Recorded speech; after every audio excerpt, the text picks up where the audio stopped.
Before we begin, let me introduce myself and give you some background information about me. I'm Carrie Thomas. I've been photographing infants, children, and teenagers for 7 years. If you'd like to see my work, you can visit ktomasphotography.com. I've also shot weddings, other events, family portraits, engagement sessions, and all different types of sessions, but there's nothing closer to my heart than photographing children. They grow and change so quickly. I know how important it is to every mom to remember the way that their children were at each stage of their life. What actually got me interested in photography was looking at my own family's picture albums. My dad was a hobby photographer and took some beautiful pictures with his 35mm camera. Some of the moments he captured I don't even remember now, and it's so nice to have those pictures to keep safe those memories. That's when I realized I wanted to help families keep their memories safe too. And now as a mom, I appreciate even more the value of those memories. I have a 10-month-old little guy and a little girl arriving here soon. So I'm only at the beginning stages of motherhood, but this first year has gone by so quickly, I don't want to forget any of it. And I'm guilty of taking pictures on almost a daily basis. Okay, so that's enough about me. Let's get going. All right, today we are going to go over tips to help you begin your photographic ventures with your children. First, it's good to know when it's best to book a session with a professional. Even as a professional photographer myself, I know I have limits when it comes to taking pictures of my own family. I do not recommend doing everything yourself all of the time. So let's go over the types of images I would leave to the pros. Newborn sessions. So I'm not saying you shouldn't take pictures of your newborn in general, but if you're wanting to have a beautiful collection of images of your new little one, there are very talented photographers who have years of experience capturing those gorgeous shots. Newborn sessions can be difficult and stressful, especially for a mom who is still recovering from labor. So I still took images of my little one when we were still at the hospital, while I was still sitting in my bed still. And those are some of my favorite pictures, but I did not do a full-blown newborn session with him. There's so much detail and time that goes into a newborn session that it's just best to let someone else take care of it. Plus, it gives moms and dads a much-needed space of relaxing time. Family portraits. I'm talking about everyone getting dressed up and needing that much-needed updated photo of the family. This can be an extremely stressful session if you're trying to get everyone set up and be the photographer as well. We may be super moms, but sometimes that means knowing when to call in the help. Your family photographer will know how to keep everyone happy, smiling, and on the same page. So make sure you book your photographer for these kinds of sessions. Senior portraits. So your senior is just one person, and I know you can probably easily photograph one person. But let's face it, teenagers can be difficult, especially with their moms. So sometimes it's best to have someone else do their portraits. It's also such a huge milestone that it would be best to pay a professional for this. So those are the 3 main types of sessions I recommend leaving to the professional. There could be more added to this list, but as a good rule of thumb, it would be best to ask yourself, how big of a milestone is it?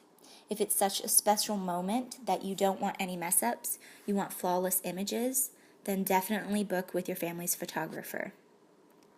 But if you are truly enjoying photographing your children and you're taking the steps to learn how to enhance your skills, then you'll learn your limits yourself and you'll know when to call in the professional and when it's okay to try yourself. All right, that being said, there are so many moments where a photographer can't be there to capture those beautiful, special milestones. It doesn't mean you can't have the skill to take quality images of your children yourself. So the first big stage is obviously their first year. It's a fast-changing year of their life, and so much happens in the blink of an eye. Your baby will only have their first for one time, and they're fun, exciting memories to capture. I'm real quickly going to go over a usual list of milestones for baby's first year that can easily be captured at home. Even if you miss photographing their very first time doing it, just having that milestone captured will have your future self thanking you. So real quickly, Raised head on tummy, smiling, laughing, grabbing toes while on their back, rolling. You can do this with a 1, 2, 3 separate shots, kind of a collage. Pushing their chest off the ground while on their tummy. In a crawling position, crawling. That would also be another 1, 2, 3 kind of shot. Holding and grabbing toys, sitting up, waving, eating food, trying new foods. I really love the disgusted face look. That might make me a horrible mom, but it's adorable. Pinching their food with their fingers, that's super cute too. Standing, taking their first steps, walking. And I know sleeping's not a milestone, but they're so precious when they're sleeping. You definitely need to capture that. So your little ones might be past the whole first year and on to more adventurous stages of their life. The toddler to 5-year stage is one of my favorite times. They discover so much about the world and themselves. It's just fun to watch them. This is a great stage to capture connection moments with your children and other family members. It could be their siblings with them, their dad, you, grandparents, their friends, even their pets. The smiles and laughs at this stage are the most contagious, and there's so many simple seeming moments you can preserve.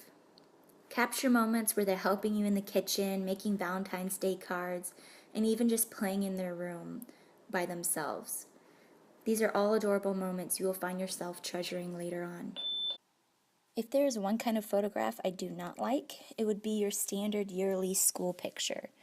I love photographing individuality. If you have multiple children, you know just how unique each one is, and their personality is part of who they are. School photos mask that individuality. I'm always telling parents not to waste their money on school photos because it says nothing about their child. In my opinion, the only thing a school photo is good for is seeing the physical change in a child from year to year. But it doesn't really capture personality change. Maybe your daughter 1 year loves Barbie dolls, pink and bows, but the next year she starts playing soccer and her new favorite color is orange. Gone are the bows and the Barbie dolls. A school photograph doesn't show that personality change, but that is something you can definitely capture at home. This is also the stage of life where you will be attending countless school functions that they are participating in. It can get a little overwhelming, but I know I personally love looking back at these photos and remembering the songs I sang or the plays I participated in. As I mentioned a few minutes ago, senior portraits are the types of sessions you want to leave in the hands of a professional. But there are a lot of special memories that you can still photograph in the last 4 years of school. Not only will you appreciate it, but in time they'll learn to appreciate it too. They might complain about it now, but eventually they'll see the value of what you're doing. Capturing moments of them with their friends, their younger siblings, and any event they are in.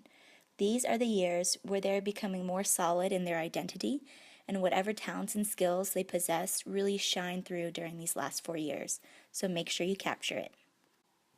We live in such a wonderful time where technology allows us to capture those memories simply using the camera on our phone. But technology has also allowed us to afford digital SLR cameras for a fraction of the price they used to cost like 10 years ago. Camera phones are limited in how they capture images, and I truly feel that our families deserve much more. Many families, and possibly yours included, owns a DSLR camera. Maybe you use it all of the time on preset automatic settings, or maybe it's collecting dust on a shelf because you're unsure of how to even begin using it. Or you could use it quite often and are starting to get comfortable on manual settings, but you don't have a solid handle on it yet. I encourage you to take the time to learn more about how your camera works so you can begin to take quality images of your family. So this brings me to the first key of taking stunning images of your family: equipping yourself. When I say equipping yourself, I mean learning everything you can about your DSLR camera so you can take it off of automatic and start creating beautiful quality images. You can't take better images without learning the skills necessary to become a better photographer. Even if you're a beginner, you will still see a very visible change in the images you capture. There's a big difference between snapshots and dedicated shots. The second key to taking stunning images of your children is finding your style. Once you have learned how to use your camera, you'll want to begin developing and discovering your personal style of shooting. Every photographer, whether they're beginner or advanced, does not take a photograph the same way. Just like we all have our own style and voice when we're writing, the same is true in the art of photography.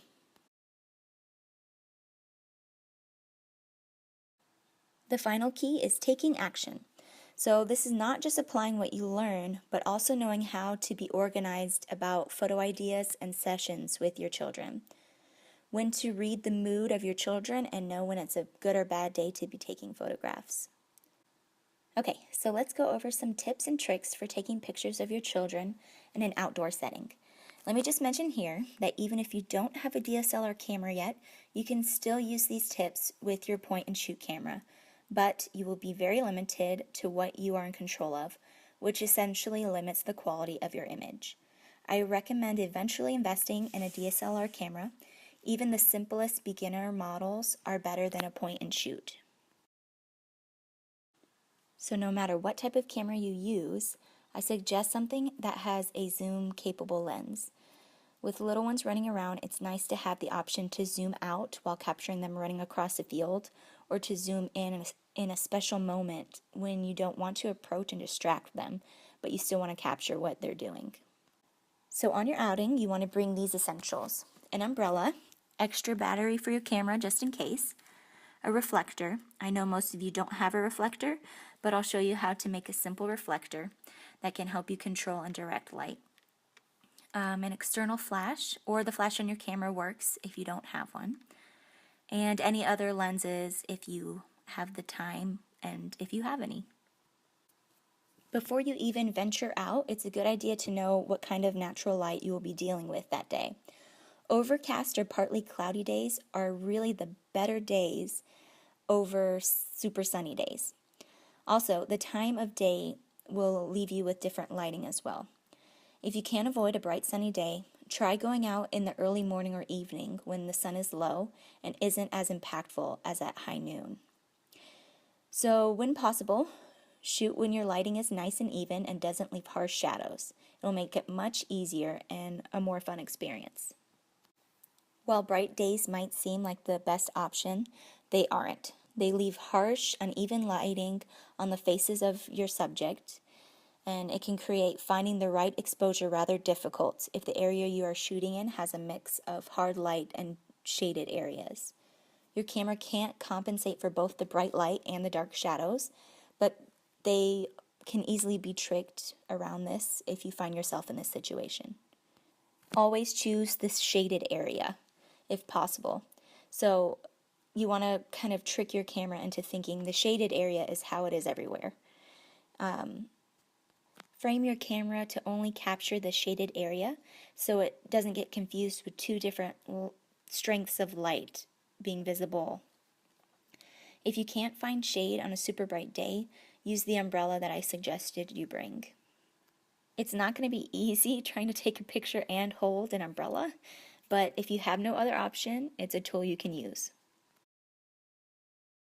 Using your camera's flash can also help in a bad light setting, even on a bright sunny day. The flash from your camera can help smooth out any harsh shadows on a face or help fill in light in a shaded area. The built-in flash on your camera will work just fine, but make sure you're a good distance away from your subject because even the flash on that camera can create really hard lights and shadows. This is why I recommend an external mounted flash because they can normally create a softer light. But if you don't have any, you can still use your camera's flash. Reflectors are another useful tool you can use to help direct and control the lighting around you. A reflector helps redirect light towards your subject. If you aren't sure what I'm talking about, it looks like a giant car shade in my opinion. If you don't have one, you can always buy a foam poster board at any craft store, and the bright white from the poster board will give you some light to play around with. In the picture I have here, the family wanted a photo in front of their barn, but because of the way the sun was setting, it was in direct sunlight, and it created awful shadows on their faces, and it just wasn't very appealing. So I had to move them closer to me and away from the barn so that I could evenly have their faces lit, but we still get the barn in the background, and the light hitting the barn actually makes for a very interesting photograph. You have so many options when you're taking pictures outside. Even your backyard could potentially be a good place to capture some photographs. What you need to consider are your surroundings, the crowd, and if you are even allowed to take photos at the location you've chosen. For your surroundings, you want to consider what the background of your images will look like. As soon as you arrive, look around and see if there are any unpleasant or distracting background items, such as trash cans, ugly buildings, telephone poles and wires, anything that you don't like. If your children are still small, you want to get down to their level and look around as well. When you take eye-level pictures of them, you'll have to consider the background at their level too. Sometimes simply changing your point of view can fix any unwanted background problems. While you may be dying to take photos of your kids at the new park that just opened, consider how crowded it might be. I love going to the Dallas Arboretum for pictures, but I know during the spring and summer, and especially on weekends, it gets overcrowded. It can be frustrating trying to keep your child's attention and work in shots between the passing by of other people. Pick a place that is more quiet and less crowded. Granted, maybe you want to have a fun day of your child on the playground. That might mean other kids running around, which is fine, but just remember, if your child is playing with another child, you'll have to ask their mother's permission to photograph them with yours. My last point on location is pretty simple. Some places don't allow for photographs to be taken. It might be private property, or the public property might just have certain restrictions. So it's good to know ahead of time if you're allowed to take photos at your location or not. Most places, though, will allow for personal use photographs, so you should be fine. When you arrive, and if you have a DSLR camera, go ahead and start figuring out which shutter speed, aperture, and ISO will be best for your time. I recommend doing this first so you don't miss any moments because your camera wasn't set and ready. I hate the feeling when I see that I forgot to correct my settings and ended up with just a bright white image. Yes, it still happens to me. I'm forgetful. If you're using a point-and-shoot camera, they normally have a preset setting you can work with, such as outdoor or children or fast motion. I'm not sure what else there is, but it's on there. If you don't know where to begin with your camera settings, let me quickly explain to you how ISO, shutter speed, and aperture all work together. So I learned this explanation in high school about 10 years ago, but it's always been the simplest and easiest to understand, so I'm going to head and go with it. Imagine a bucket of water out in the rain. You can't control the rain. You can't control how fast the rain is falling or how much rain is falling, but you can control the amount of water that you get in your bucket. This is true with your camera sensor. Your camera sensor is capturing the exposure, the amount of light that's coming into it, and that's how it captures the image. You can control exposure with your ISO, your shutter speed, and your aperture all working together. In the same manner with the bucket, you can control how wide your bucket is, how long you leave it out in the rain, and the quantity of rain for your bucket. So essentially that's time, quantity, and width. Shutter speed would equal your time, how long you keep your shutter open to capture your image. The longer it's open, the more amount of light you're letting in. Width of a bucket would represent the aperture. It's the area which your light can enter your camera. The wider your aperture, the smaller the f-stop number. And your ISO speed is the sensitivity of your camera sensor to the light that's hitting it. The higher your ISO, the more noisy of a picture it will be. It'll look kind of grainy the more and more higher you go with your ISO.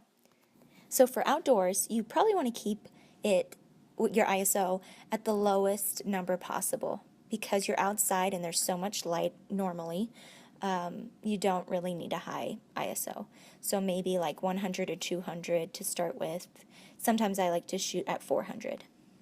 If you have kids running around, I'd probably maybe keep it at 400, 800, I'm not sure.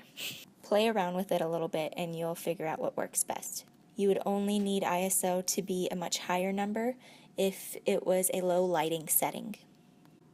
There is so much more information and detail that I can give on ISO, shutter speed, aperture, but right now we have to move forward. As I mentioned earlier, when you are taking a picture of your child, especially if they're small, get down to their level so that your eyes meet. It creates for a beautiful connection in the photograph. When you're standing above them and they have to look up at you, it makes them look small and not as important. The perspective is also neat because you're seeing the world at their level. You don't always have to have them looking at the camera, as my example here on this slide. This little boy, he's not looking at the camera at all. He's playing with grass in his hand. And it's just so cute because he's just interacting with the world and he's having that special moment that I can capture. He doesn't always have to look directly at me. Especially with children, sometimes the best photographs are candid shots where you aren't posing them, they're just doing their thing and you're capturing those precious memories. If you joined us late, don't worry. As long as you signed up for the webinar, there will be an email sent to you with a link to the replay. Even if you did get to watch the whole thing, I know I can talk kind of quickly sometimes, so it's good to go ahead and go back and start and stop it at any point for you to be able to take notes. There's so much information to share with you that you can use to improve your skills and become a better photographer for your family. That is why I created Capturing the Milestones. It's an online course and membership website where you will learn in detail the 3 keys to taking stunning images of your children. Let me share with you real quick a video that goes into detail about what Capturing the Milestones is. And then we can have a little time if you have any questions that I can answer.